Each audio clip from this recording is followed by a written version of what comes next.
ہماری روحوں تک اترتی ہیں اور من کے میل دھوتی ہیں۔ حضور نے ارشاد فرمایا لکل شیء ثقالہ وثقالۃ القلوب ذکر اللہ، ہر شے کا زنگ کسی نہ کسی شے سے اترتا ہے، دل بھی زنگ آلود ہو جاتے ہیں، تو جب دل زنگ آلود ہو جائیں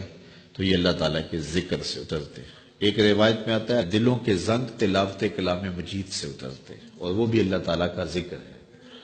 اور اس کا ذکر مختلف طریقوں سے کیا جائے اور اس کا نام مختلف انداز سے لیا جائے، یہ ساری وہ چیزیں ہیں جو دل کی میل کچیل، دل کی غلاستیں، دل کی گندگیاں اتار دیتی ہیں اور دل مصفا اور شفاف ہو جاتا ہے۔ حضرات صوفیہ تو کہتے ہیں جب کوئی بندہ ایک مرتبہ کہتا ہے اللہ، تو اللہ تعالیٰ اس کی طرف 70 مرتبہ نظر رحمت سے دیکھتا ہے، اور جب اللہ تعالیٰ کسی بندے کی طرف نظر رحمت سے دیکھتا ہے اس کے 70 گناہ جل کے راکھ ہو جاتے ہیں۔ تو اس لیے جب کوئی بار بار اللہ اللہ پکار رہا ہوتا ہے تو اللہ تعالیٰ کی رحمتوں کے سائے میں آ جاتا ہے، اور جب ذکر کر رہے ہوں تو اس وقت مکمل یکسوئی کے ساتھ اس کی طرف متوجہ ہونا چاہیے، جس کو پکار رہے ہیں اس کی طرف یکسوئی کے ساتھ توجہ ہو،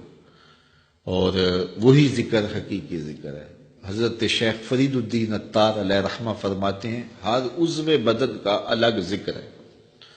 زبان کا الگ ذکر ہے، آنکھوں کا الگ ذکر ہے، کانوں کا الگ ذکر ہے، ہاتھوں کا، پاؤں کا، دیگر اعضائے بدنیاں کا الگ الگ ذکر ہے۔ اللہ کی نشانیوں کو دیکھنا یہ آنکھ کا ذکر ہے، استماع قول حق یہ کان کا ذکر ہے، قرآن مجید کی تلاوت کرنا، اس کا نام لینا یہ زبان کا ذکر ہے، دکھیوں کی مدد کرنا یہ ہاتھ کا ذکر ہے، نیک مجالس کی طرف چل کے جانا، مسجد کی طرف سفر کرنا یہ پاؤں کا ذکر ہے۔ تو مختلف اعضائے بدنیاں کا مختلف ذکر ہے،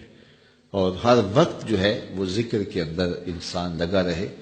اور رب کی یاد کے سائے میں اپنی زندگی گزارے۔ یہ اس کی روح کی غذا ہے جو اسے باہم پہنچتی ہے، پھر اس کی روح مرتی نہیں ہے، اس کی روح جو ہے وہ شاد اور آباد رہتی ہے، بیمار نہیں پڑتی، روح کے اوپر زنگ نہیں چڑھتا، وہ پاکیزہ اور مطہر رہتی ہے۔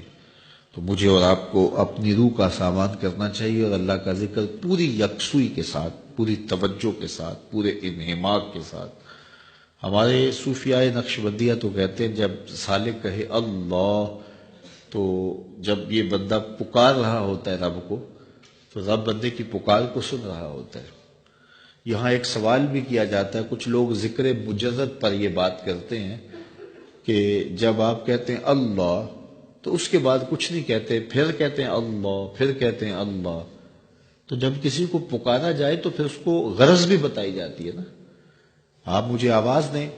میرا نام لے کے تو میں متوجہ ہو جاؤں گا آپ کی طرف، تو پھر آپ مجھے کچھ کہیں گے نا کہ جناب ہم آپ کے پاس آئے ہیں ٹائم لینے کے لیے یا کوئی اور غرض کے لیے، کسی اور مقصد کے لیے، تو وہ آپ غرض بتائیں گے مجھے۔ تو اگر آپ مجھے آواز دیں، مجھے رضا ثاقب کہہ کے پکاریں اور میں آپ کی طرف توجہ پذیر ہو جاؤں، آپ پھر دوبارہ کہیں رضا ثاقب، تو میں پھر کہوں گا جی، آپ پھر کہیں تو 2-3 بار کے بعد میں اکتا جاؤں گا کہ میاں بات بھی آگے کرو، مجھے پکار رہے ہو بار بار تو بتاؤ کیا کہنا ہے۔ تو کچھ لوگ اس پہ قیاس کر کے وہ کہتے ہیں جب پکارا جاتا ہے اللہ تو اس کے بعد تم اپنی غرض ہی بیان نہیں کرتے، پھر کہتے ہو اللہ، پھر کہتے ہو اللہ، تو کچھ کہو بھی نا۔ تو ہم اس کا جواب یہ دیتے ہیں کہ میں اس لیے پوچھتا ہوں کہ میاں کس لیے مجھے آواز دی ہے مجھے پتہ نہیں، اس لیے میں پوچھتا ہوں۔ لیکن جب بیٹا بچہ ماں کو کہتا ہے امی، تو ماں کو پتہ ہوتا ہے اسے دودھ چاہیے، سردی لگ رہی ہے اسے لحاف چاہیے، اس نے واش روم میں جانا ہے، اس کی کیا ضرورت ہے۔ ماں کو پتر کی ضروریات کا پتہ ہوتا ہے، بیٹے نے صرف اتنا کہنا ہوتا ہے امی، آگے امی کو پتہ ہے اس کو کیا دینا ہے۔ تو بندے کا رب کو پتہ ہے اس کو چاہیے کیا، بندہ کہتا ہے اللہ، رب کو پتہ ہے میرے بندے کو کیا چاہیے، تو آگے کہنے کی ضرورت نہیں ہوتی، رب ساری جھولیاں بھر دیتا ہے اور نظر رحمت سے نواز دیتا ہے۔ تو ہم ذکر میں اس کی توجہ مانگ رہے ہوتے ہیں، تو ہم اللہ کہیں تو قلب لا کھیلتے ہوئے دل سے کہیں تو برکات نصیب نہیں ہو پائیں گی۔ اس لیے ہم جب اللہ کہیں تو ہمارا رواں رواں اس کو پکار رہا ہو، ہمارے خیال ہماری سوچیں اس کی جانب ہوں، اور جب اللہ کہے تو ساتھ ہی جھولی بھی پھیلی ہوئی ہو کہ اب مالک کی رحمت ہمارے اوپر اترے گی، تو پھر دیکھنا کہ ذکر کی لذتیں اور کیفیات کتنی نصیب ہوتی ہیں۔